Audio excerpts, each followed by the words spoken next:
आज गुरुपौर्णिमा घोषणेश्वरला जाऊन आलो. आज गुरुपौर्णिमेच्या निमित्तानं मला वेरूळमध्ये तिथल्या मंडळींनी निमंत्रण दिलं होतं आणि योगायोगानं 12 ज्योतिर्लिंगापैकी 12वं ज्योतिर्लिंग आपल्या जिल्ह्यामध्ये आहे. त्याचं देखील दर्शन घेता आलं, समाधीचं देखील दर्शन घेता आलं. तिथे महाराजांना देखील भेटलो, त्यांच्या काही उपक्रमांची पाहणी केली आणि गुरुपौर्णिमेच्याच दिवशी हा योग आला, हे माझं भाग्य आहे. साहेब, अभिजित दिपकीन जे आहे ते पुन्हा आंदोलनाचा इशारा दिलाय.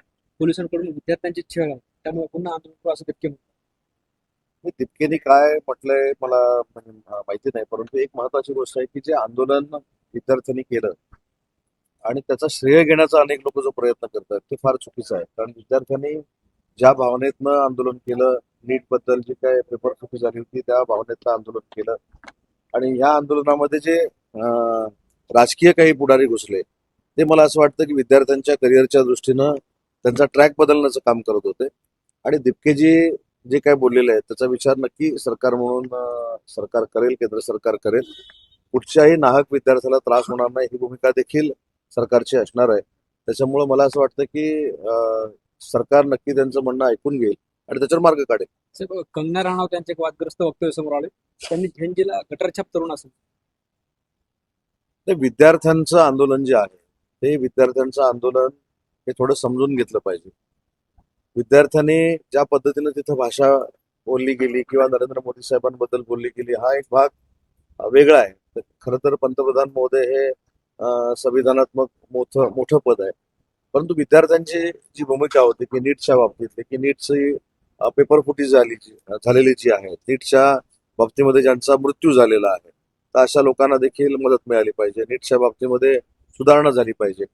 आणि हे देखील पंतप्रधान नरेंद्र मोदी साहेबांनी दाखवून दिलं की ज्या विद्यार्थ्यांच्या भावना आहेत त्याच्यासाठी 10 कोटी दंड, 10 कोटी कारावासाचं बिल देखील सभागृहामध्ये आणलेलं आहे. त्याच्यावर देखील चर्चा सुरू झालेली आहे.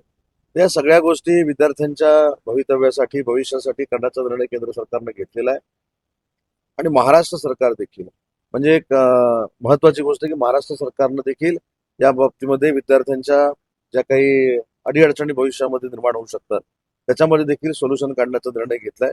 त्याच्यामध्ये मुख्यमंत्री असतील, आमचे नेते एकनाथ शिंदे साहेब असतील, हे अतिशय चांगल्या पद्धतीने मार्ग काढतात. पुण्यात अमित शहा यांचा दौरा आहे, त्याला काँग्रेस विरोध करणार.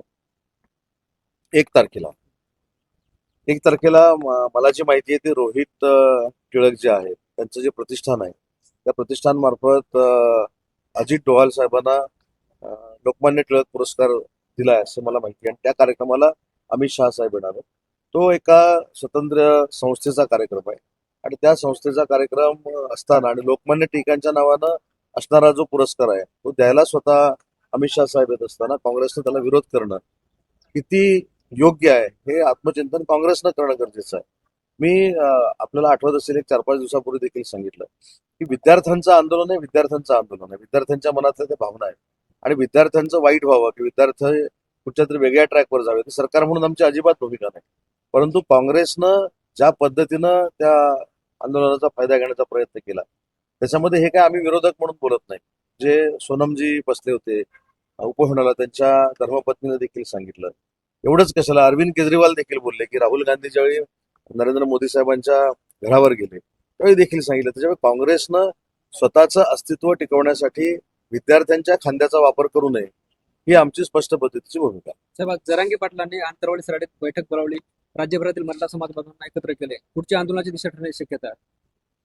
म्हणजे मनोजजींनी कशासाठी बोलवले मला माहित नाही, परंतु मनोजजी हे स्वतः प्रसाद लाडसाहेबांच्या संपर्कामध्ये आहेत. मी देखील अनेक वेळा त्यांच्याशी चर्चा करतो.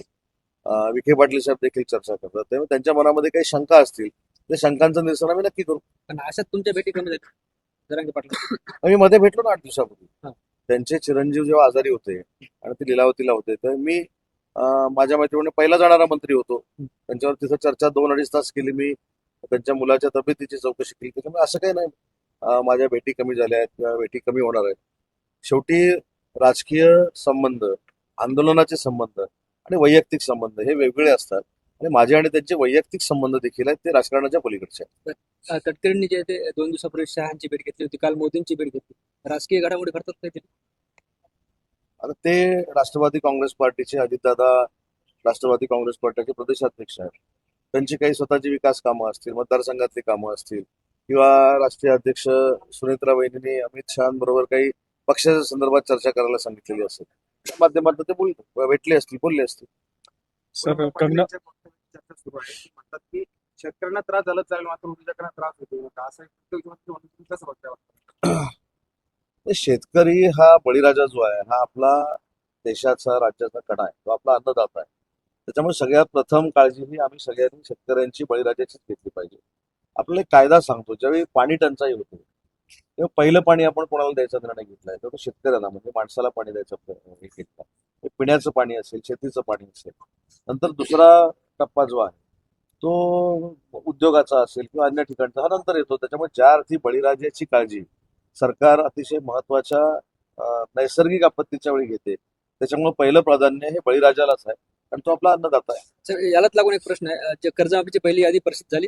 उदाहरणार्थ एखाद्या शेतकऱ्यावर 1 लाख कर्ज असेल तर यादीची प्रसिद्ध झाली तर 80,000 कर्ज दाखवण्यात आले, मध्ये 20,000 कोण भरणार असा प्रश्न उपस्थित होतो. नाही, या संदर्भात मला देखील आता एक दोन फोन आले होते, म्हणजे मी गाडीत असताना देखील फोन आले होते. मी स्वतः कृषी मंत्री महोदयांशी या संदर्भामध्ये बोलणार आहे. हे सगळ्यांच्याच बाबतीत झालं नाही, काही ठिकाणी किरकोळ पद्धतीनं झालेलं आहे, परंतु आज छत्रपती संभाजीनगरला आल्यानंतर आता मला याच पद्धतीचे 2 फोन आले आणि मी कृषी मंत्र्यांशी आजच बोलणार. पण त्यात बँका असंही म्हणतात की आम्ही मूळ रक्कम माफ करणार, व्याज तुम्ही भरा. तर या संदर्भात कृषी मंत्र्यांशीच बोलणं आवश्यक आहे आणि वेळ पडली तर मुख्यमंत्र्यांशी बोलणं. सर कंगना रनावत ने जो जेल से